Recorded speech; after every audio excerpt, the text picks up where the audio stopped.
Bismillahirrahmanirrahim. Tahapan siklus pendampingan. Pengawas sekolah dalam menjalankan kegiatan pendampingan dilaksanakan dalam siklus pendampingan yang terdiri dari 4 tahap. Siklus pendampingan terdiri dari 4 tahap. Yang pertama, rencana pendampingan yang diperkirakan pelaksanaannya bulan Januari sampai dengan Maret. Kemudian tahap kedua, pendampingan terhadap perencanaan program satuan pendidikan, perkiraan pelaksanaannya di bulan April sampai Juni. Untuk tahap ketiga, pendampingan terhadap pelaksanaan program satuan pendidikan diperkirakan antara bulan Juli sampai dengan Desember. Sedangkan yang terakhir adalah pelaporan pendampingan diperkirakan pada bulan Januari sampai dengan Maret di tahun kedua.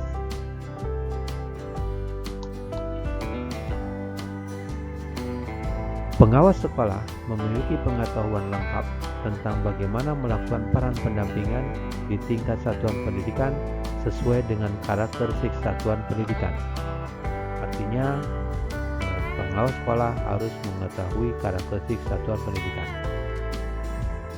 Pengawas sekolah memiliki pengetahuan lengkap tentang bagaimana melaksanakan peran pendampingan secara optimal dengan memaksimalkan seluruh sumber daya yang dimiliki satuan pendidikan untuk memastikan pembelajaran yang berpihak pada peserta didik. Artinya, pengawas sekolah harus memiliki pengetahuan tentang sumber daya yang dimiliki oleh satuan pendidikan.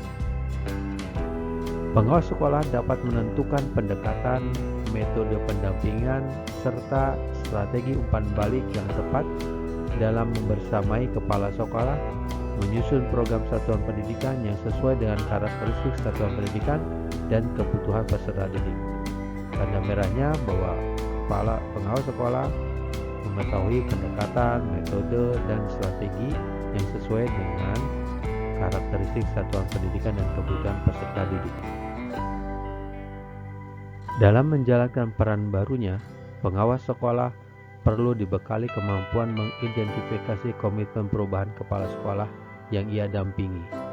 Komitmen perubahan yaitu menggali tingkat kapasitas kepemimpinan perubahan dan tingkat kesadaran untuk melakukan refleksi, sehingga bisa menentukan strategi pendampingan berikut metode yang sesuai, serta senantiasa memberi umpan balik yang membawa dampak positif bagi sekolah.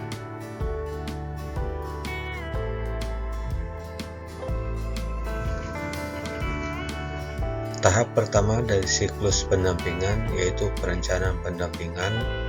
Luaran ataupun output dari tahap pertama ini adalah dokumen rencana pendampingan pengawas sekolah.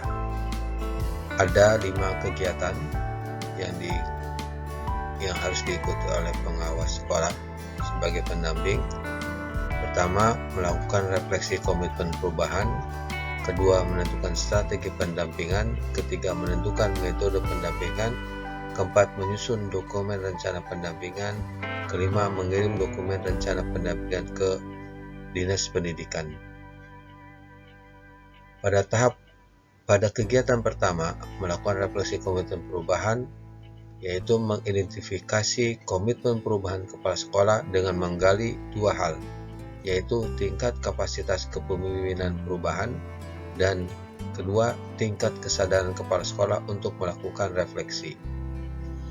Pada tahap kedua atau kegiatan kedua, menentukan strategi pendampingan, pengawas sekolah menentukan strategi pendampingan yang tepat bagi masing-masing satuan pendidikan berdasarkan hasil refleksi.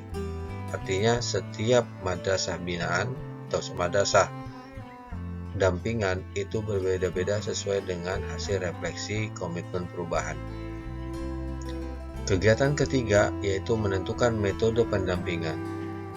Pengawas sekolah memilih metode pendampingan yang tepat seperti fasilitasi, konsultasi, training dan coaching, serta mentoring sesuai dengan strategi pendampingan dan program kerja masing-masing satuan pendidikan. Artinya ini betul-betul memberikan kesempatan satuan pendidikan berkembang sesuai dengan karakteristiknya. Tahap keempat, menyusun dokumen rencana pendampingan. Pengawas sekolah menyusun dokumen rencana pendampingan yang memuat minimal ataupun di sini bisa dikatakan 3 komponen, yaitu daftar satuan pendidikan yang didampingi, strategi dan metode pendampingan bagi masing-masing satuan pendidikan. Yang ketiga adalah skala prioritas, utama, menengah atau akhir, berdasarkan kebutuhan masing-masing satuan pendidikan. Pada kegiatan yang kelima, yaitu mengirim dokumen rencana pendampingan ke distrik, pengawas sekolah mengkomunikasikan luaran rencana pendampingan yang telah disusun kepada Dinas Pendidikan. Itulah 5 kegiatan yang dilakukan oleh pengawas sekolah pada tahap pertama, yaitu perencanaan pendampingan dengan luaran ataupun output dokumen rencana pendampingan pengawas sekolah.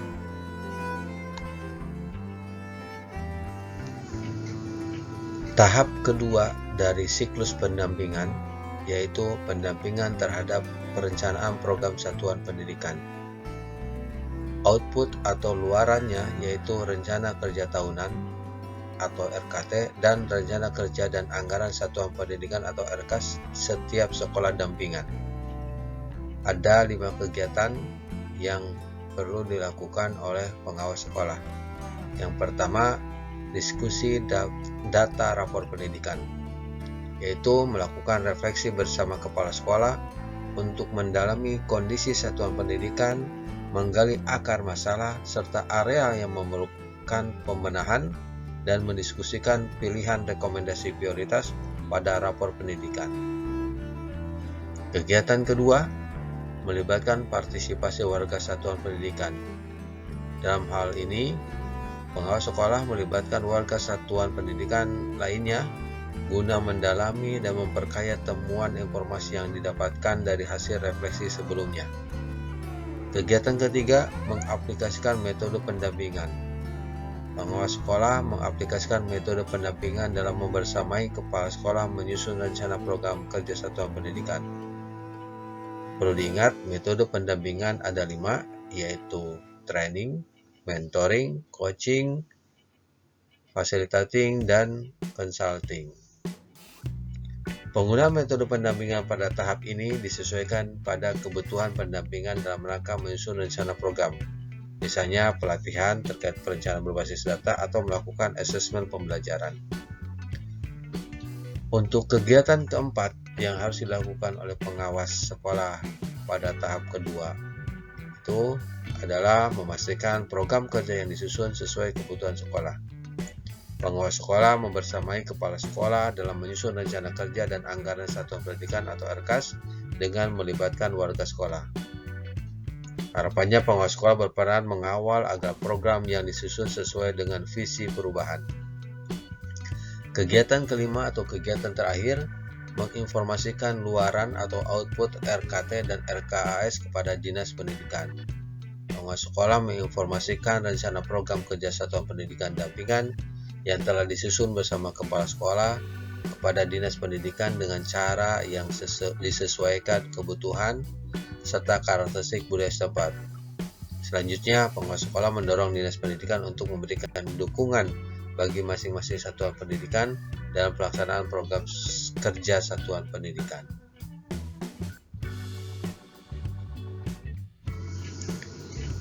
Tahap ketiga dari siklus pendampingan yaitu pendampingan terhadap pelaksanaan program satuan pendidikan.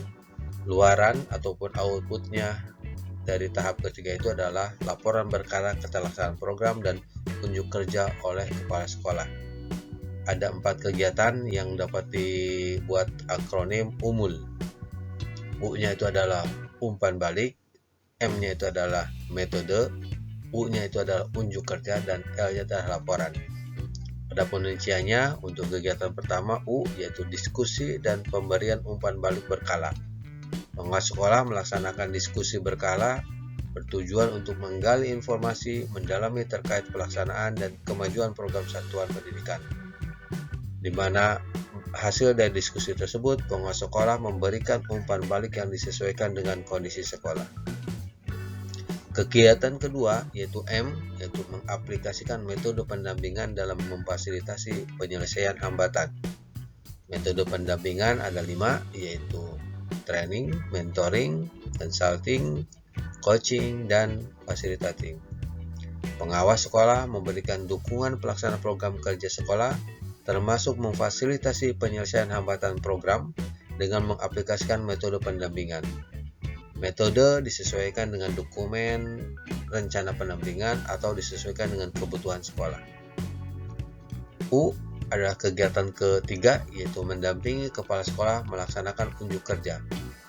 Pengawas sekolah mendampingi kepala sekolah melakukan unjuk kerja yang telah dirumuskan dalam RKAS, rencana kegiatan dan anggaran sekolah. Unjuk kerja bertujuan untuk menyebarluaskan praktik-praktik baik kepada masyarakat, memenuhi akuntabilitas, serta evaluasi kolaborasi. Kegiatan yang keempat adalah L, menyusun laporan berkala keterlaksanaan program kerja. Pengawas sekolah menginformasikan tentang kemajuan dan pencapaian program kerja di setiap sekolah secara berkala kepada Dinas Pendidikan.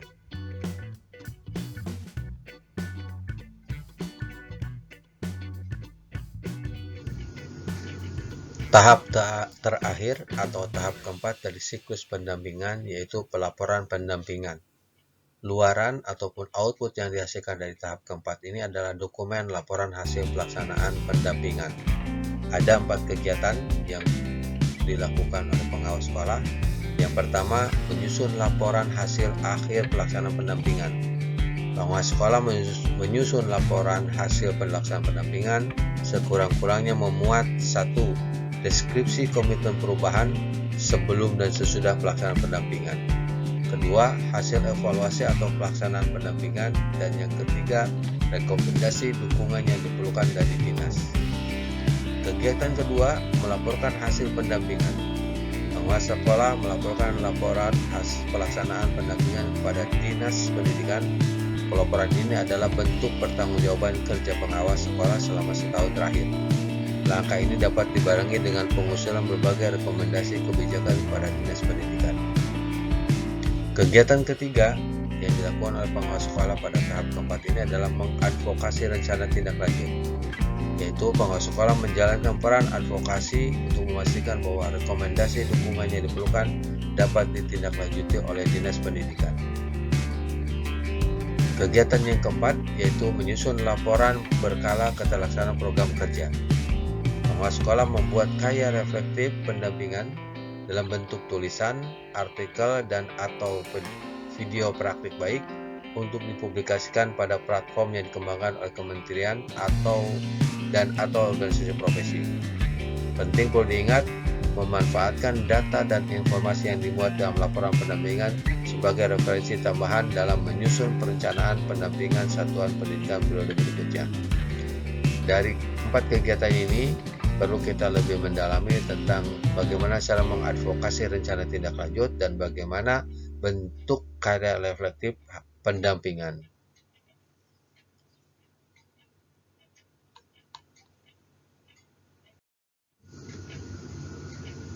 Terima kasih.